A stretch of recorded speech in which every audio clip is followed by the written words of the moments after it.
주역 상경의 30개 가운데의 절반을 넘어서서 16번째의 레지에게는 주역에 있어서의 음악이라고 말하는 것입니다.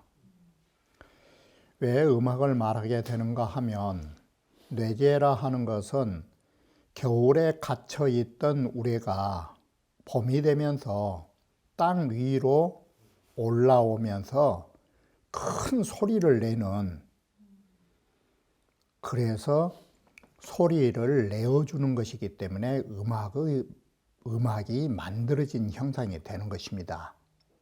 이처럼 큰 소리를 내어줌으로써 큰 소리의 역할은 어떤 것을 하느냐? 그것은 두 가지 역할이 있는 것입니다. 하나는 추탕, 모든 것을 미루어서 없애버린 것입니다. 그것을 탕척이라고 말한 것입니다. 그래서 음악이라고 하는 것은 첫 번째 기능이 탕척기 세례, 우리 마음속에 뭔가 꾸질꾸질한 게 있으면 음악을 들었을 때 말끔히 쓰러져 나가는 역할을 해준 것입니다. 이게 탕척기 세례, 그 삿대거나 더러운 것들을 말끔히 쓸어주는 역할을 한다. 그리고 음악의 또 하나의 역할이 뭐냐? 답답하게 있었던 것을 틔워주는 역할을 하는 것입니다. 바로 이것이 음악의 효능이라 하는 것입니다. 바로 이러한 것이 어떤 걸 상징하고 있느냐? 땅 위에서 그야말로 천둥 번개가 치듯이 천둥 소리가 울려 나오는 것들이 사람들의 삿된 생각을 말끔히 없애버리고 막혔던 것은 터져버리고, 이것이 음악의 기능으로 연결된 것입니다. 이렇게 해서 레지에게는 주역에 있어서의 음악이라고 말하는 것입니다. 그러나 불행스럽게도 우리는 육효를 찾아보면 너무 즐겁다라는 것은 참 아름답기 그지없는 것인데, 맹자가 말했듯이 생어 우한이요 사어 안락이라, 사람은 우한 중에 항상 조심조심하고 또 조심하면 살아나는 법인데, 사람은 안락하면 죽음의 길로 접어드는 것처럼 예라고 하는 것이 안락을 추구하다 보니까 이 안락 속에서 처신을 잘하기가 힘들어서 좋지 못한 효가 안타깝게도 많다라는 것입니다. 안락한 생활을 우리가 누리면서도 제대로만 누릴 수만 있다면 우리는 그 안락을 영원히 누릴 수 있었을 것입니다. 그러면 원문을 보면서 다시 말씀드리기로 하겠습니다. 레지에게라고 하는 것은 지금 보시는 바와 같이 땅 위에 이제는 천둥 소리가 울려나는 것입니다. 자, 이렇게 해서 가을, 겨울에 잠잤던 천둥 소리가 봄을 맞이하면서 대지에 잠을 깨웠다라고 생각하시면 되는 것입니다. 자, 이렇게 땅 위에 천둥 소리가 남으로 해서 땅 속에서 겨울잠을 자는 모든 것들은 잠에서 깨어나고, 지난 겨울에 움츠렸던 초목들은 이 천둥 소리에 새싹이 틔워지는 것입니다. 이것이 바로 땅 위에 울려 나오는 천둥 소리의 역할인 것입니다. 바로 이러듯이 우리 인간으로 음악이 오면 침체되어서 마치 꿈속에 들어있는 그런 혼미하거나 답답하거나 어둠과 같은 것들을 타파해주는 역할을 해주는 것입니다. 그래서 이게 뇌성동지가 바로 그것입니다. 뇌성동지란 말은 우리말로 하면 천둥소리, 또는 우레소리가 땅을 진동하면 방금 말씀드렸듯이 잠자던 겨울잠 자던 모든 것들은 잠을 깨고 초목들은 새싹을 틔우게 되는 것입니다.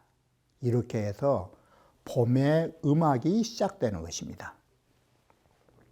그러므로 해서 땅을 한번 흔들어 놓으니까 거기에서 모든 것이 고무하고 거기에서 발량하는 의가 나오는 것입니다. 이게 음악의 정인 것입니다. 이꾀라고 하는 것이 주역에서의 예라면 예라고 하는 것은 주역에서 음악을 말하고 있다라고 합니다. 그리고 예라고 하는 것은 세 가지의 훈고적 자의가 있는데 하나는 기쁘다의 뜻으로 화해가 있고 두 번째는 이래라는 것은 편안하다 뜻으로 기쁘레자 뜻도 나오는 것이고 세 번째는 예비라고 하는 것입니다. 미리미리 갖추다라고. 서예를 보면 유대인 능겸은 필예라. 우리는 가진 것이 큰데 능히 겸손한다라는 것은 반드시 미리미리 해야 할 일이기 때문에 이래서 예께로 뒤이어받는다. 괴상으로 보면 우레소리가 땅 위에 울려 나오는 상이 되는 것입니다. 그러니 양시 잠패하여 동이 출지하고 양이 처음 잠겨 있고 닫혀 있다가 이제는 진동하여 땅에 나오는 상이 되는 것이고 땅에 나오면서 어떻게 되느냐? 그 소리가 튀어나왔다라고 본 것입니다. 쉽게 말하면 천둥 소리는 좀 과장해서 말하면 돼지가 잠잤다가 눈을 뜨는 소리가 천둥 소리로 크게 울려나왔다라고 보면 되는 것입니다. 그래서 우리말로 하면 잠자고 있나서 기지개 켤 때 하품을 한번 한다라거나 그 크게 내신 숨소리가 돼지에서는 우레소리로 나왔다라고 보는 것입니다. 이 양시 잠패가 그런 뜻인 것입니다. 양이 처음에는 잠자고 있다가 땅속에서 잠자고 있다가 땅 위로 잠 깨고 나오면서 기지개 켜는 소리인 것입니다. 그 소리가 분발하면서 모든 것이 통창하고 기쁨을 준다라고 말한 것입니다. 자, 이렇게 해서 이 레지에게라고 하는 것은 요즘 사람들이 말하는 봄의 교향곡이라고 말하는 것입니다. 이게 궤독으로 말하면 사람은 움직이면서도 모든 것이 화평하고 순하면 그게 기쁜 것입니다. 구사라 하는 것은 모든 음이 응한 바이기 때문에 강득 중응야라. 구사라는 강 하나가 중 5개의 음이 응함을 얻고 있으니까 이 말이 뭔 말이에요? 한 남자의 5 여자가 버글버글하니 얼마나 좋겠냐고. 한 여자만 데리고 있어도 좋은 일인데 지금 그런 뜻인 것입니다. 구사라 하는 것은 동의 주가 되고 상하 군음이 다 공응하니 얼마나 좋겠느냐라 해서 이렇게 해서 기쁘의 자를 찾아낸 것입니다. 예라고 하는 것은 화락을 말한다. 인심이 화락하여 이응기상냐라. 사람 마음이 화락하여 그 위로 상응하는 것을 말한다.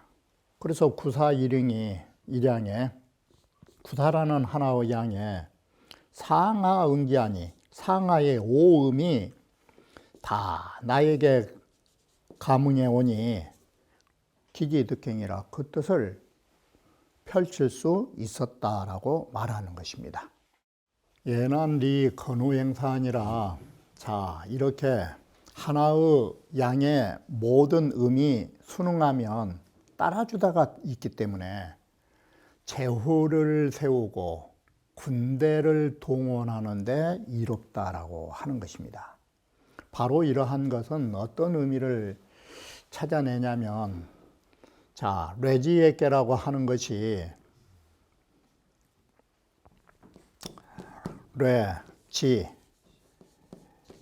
이 레지에케라고 하는 것이 보시는 바와 같이 하나의 양을 중심으로 해서 수많은 사람이 따라오는 상. 이러다 보니까 이러한 수많은 상을 통해서 제후를 세우고 군대를 동원하는 데 사용하는 것입니다.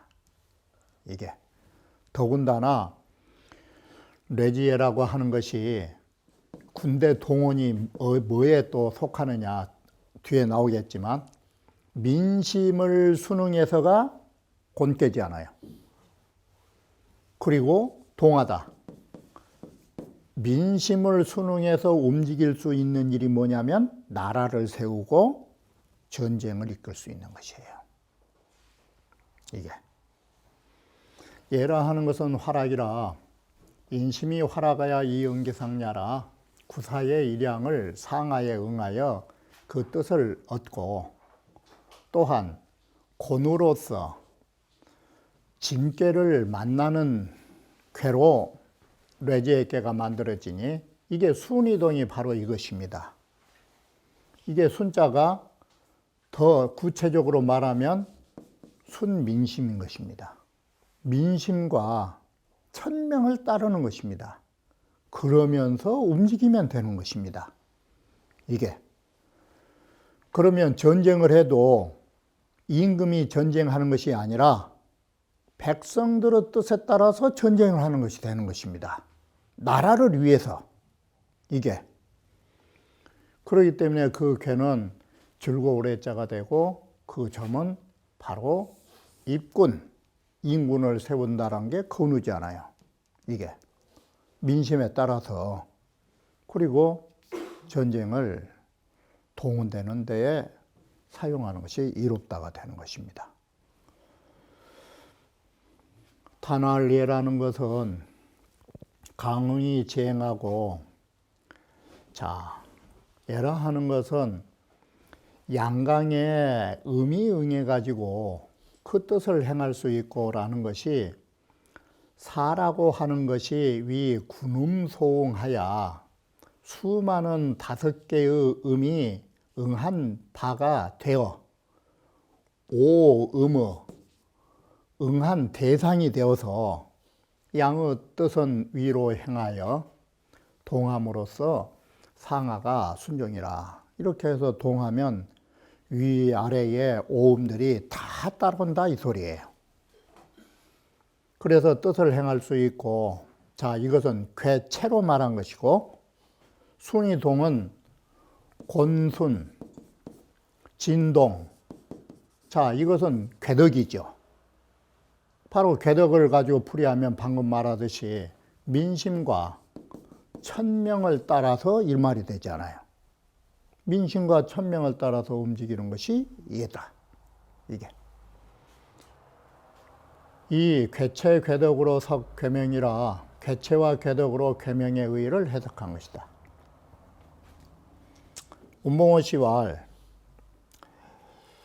자, 건만국하고 취대중에 우리가 만국이라는 말은 수많은 제후들을 세우고 이 말이 되겠죠. 만국을 세워서 제후를 세워주고 많은 병사를 모아서 전쟁을 치를 적에 비순리 종이면 바로 순리대로 해서 움직이지 않는다면 이것은 어떻게 될까? 한번 생각을 해봐요. 순리대로 움직이면 맹자가 그렇게 말한 천명을 받아서 움직이는 천리가 되는 것이에요. 이게 탕림금이나 무왕처럼 천명을 받들어 정벌하는 사람이 되는데, 사인심으로 개화락이 사람 마음으로 하여금 모두 기쁘게 만드는 것까지는 예자죠. 근데 여기에 뭐가 빠졌어요? 순리가 없으면 이 많은 병사들이 전쟁을 나갈 때 어떤 전쟁을 치르겠어요? 이게 옳지 못한 전쟁에 따르게 되는 것이에요. 이게 우리 역사상 세계 역사를 보면 모든 백성들을 고무시켜가지고 전쟁을 몰고 나갔다가 실패한 경우들, 순리에 맞지 않는 전쟁들,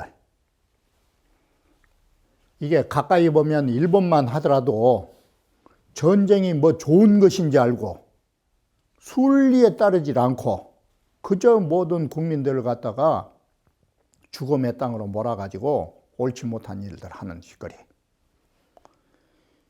무엇이 무엇인지도 모르고 그저 시쳇말로 깨춤을 추는 거야. 이게 안 되는 거예요. 예, 순위동어로 예라고 하는 것은 이렇게 해서 전제가 뭐냐면 순리대로 움직여야 되는 것이다. 바로 진리라는 기준을 가지고 움직여야지. 예? 어떤 속임수와 같은 그런 정책을 가지고 이렇게 해서 순리대로 움직이기 때문에 천지도 여지온 천지도 그와 같이 다 따라준다 이것이에요. 기쁘게. 천지도 그와 같이 함께 기뻐할 것인데 여지니까요. 기쁘랬자. 천지도 이렇게 기뻐할 것인데 하물며 제후를 세우고 군대를 행하는 일이야. 그쯤이야. 뭐 안 될 일이 뭐가 있겠냐고.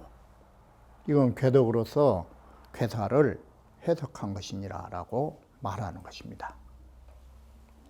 대인이 소위 선천 후천이 불이자도 우리는 앞에서 선천이 하늘보다 앞서서 성인이 일을 행해도 하늘이 성인의 뜻을 어기지 못하고 라는 말을 건꽤 문헌에서 보셨을 것입니다.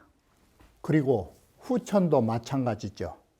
성인이 후천이 봉천시라고 하늘보다 뒤에 일을 해도 하늘의 때를 딱 받은 거라고.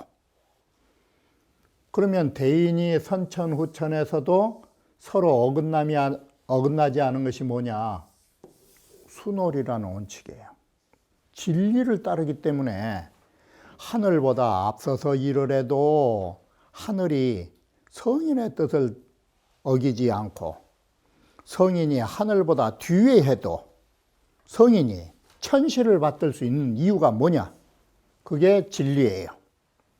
진리를 따르기 때문에 하늘과 성인은 하나가 된 것이에요. 중개장시왈 곤께는 하께고 진께는 상이 예인데 바로 이게 뭐냐? 자, 중개장시는 어떻게 해석했는고는 지정지는 건우야오 곤께를 가지고 건우를 해석했어요.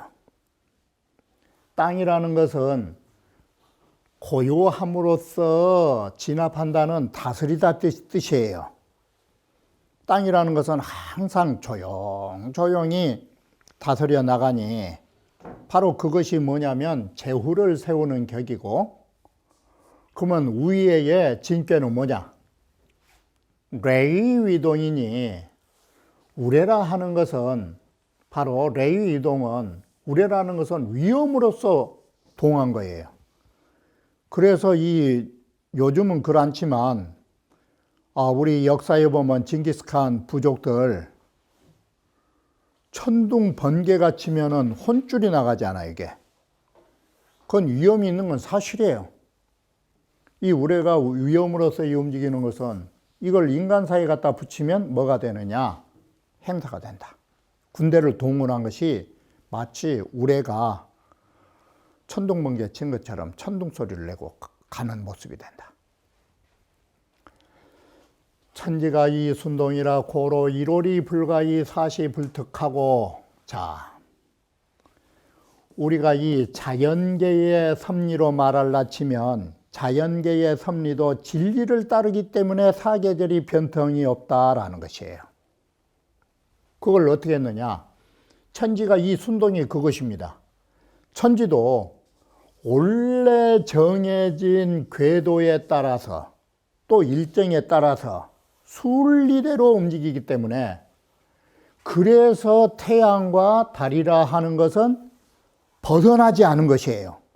일정한 궤도를, 달이 선회해야 할 궤도, 태양이 선해야 할 궤도, 거기를 벗어나지 않는다가 순자예요.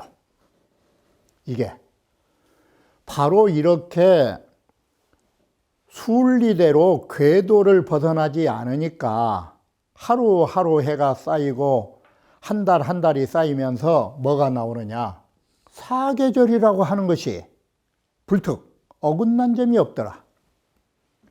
이래서 우리는 사계절에 어긋남이 없는 걸 보면 이게 바로 뭐냐, 천지가 이 순동이라, 천지가 순리대로 움직이니까 사계절에 변함이 없는 것이다.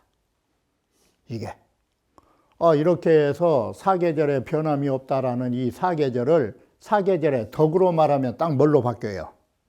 온형리정. 온형리정은 천도지상이요, 딱 이 말이 바뀌어버리지 않아요. 이 온형리정이라 하는 것은 천도에 영원한 것이요 라고, 이게 이 천도가 영원할 수 있는 게 뭐예요? 순동, 순리대로 변함이 없으니까. 그러듯이 인간으로 오면 뭐가 돼? 이제 성인은 이 순동이라 성인이라 하신 분은 모든 것을 민심을 따르거나 진리를 따라서 움직이기 때문에 정치를 할 적에, 그래서 즉 형벌이 청이요, 모든 형벌이 사심이 붙어 있질 않으면 맑은 것이에요. 감정이 붙어 있지 않으면 맑은 것이라고. 이게 거기에 마음이 붙어 놓으니까 한 푼이나 되는 죗값이 갑자기 한 근짜리가 되고, 한 말짜리 죄가 한 섬짜리가 되는 것이에요. 그 마음이 붙어 있으니까 하는 거예요. 순리대로 하지 않으니까. 그래 형벌이 맑아지고 백성들은 다 굴복하나니라. 이것은 다시 순동지도를 인간 사이에 붙여서 자세히 말하고 있는 것입니다. 자, 그렇게 보면 애지 시의 대의제라, 바로 예라고 하는 그 시점에 이 순동이라고 하는 의가 정말 위대하다 할 것이다. 이것이 공자 단사에서 쓰이는 찬법. 이게 우리는 보편적으로 공자 단전이라는 것은 궤가 만들어진 연유와 궤에 대처하는 도를 말하고 있는데, 간혹 이처럼 공자께서 찬사를 붙이고 있는 부분들, 감탄사로, 이게 그건지 찬기대하라 예라고 하는 그 의의를 지극히 말하면서 그 예라고 하는 그 의의가 큰 것을 바로 찬탄한 것이다. 예순지도 기 지미가 연영하니, 이렇게 예라고 하는 순리를 따르는 도가 참 그 속에 담겨 있는 지미가, 맛이 정말 연못연자는 깊다. 영 깊고도 참 크다. 그러니 언진이 의유여야라. 말로는 여기에서 끝났지만 그 속에 담겨져 있는 뜻은 아직도 남아있을 때는 뭘로 해요? 감탄사로 쓴다, 이 소리예요. 이게 우리는 말로 다 할 수 없을 때 감탄사가 나가는 것이에요. 이게 시라고 하는 것들이 대체로 바로 말로서 다 할 수 없는 감탄을, 그런 부분을 감탄사로 발하게 되어 있는 것이에요. 자, 그렇기 때문에 욕인 연미 길이 하야, 그래서 이 감탄사에는 어떤 역할이 있느냐, 지금 여기까지는 말은 다 하여도 뜻은 남아있다. 이게 감탄사를 연발하게 된 이유예요. 이것은 감탄사의 연발 이유라고 해요. 그러면 이런 감탄사를 하게 된 목적이 뭐예요? 이게 이런 감탄사를 통해서 주역을 읽는 사람들이 이렇게 해줬으면 좋겠다라는 목적으로 감탄사를 한 것이에요.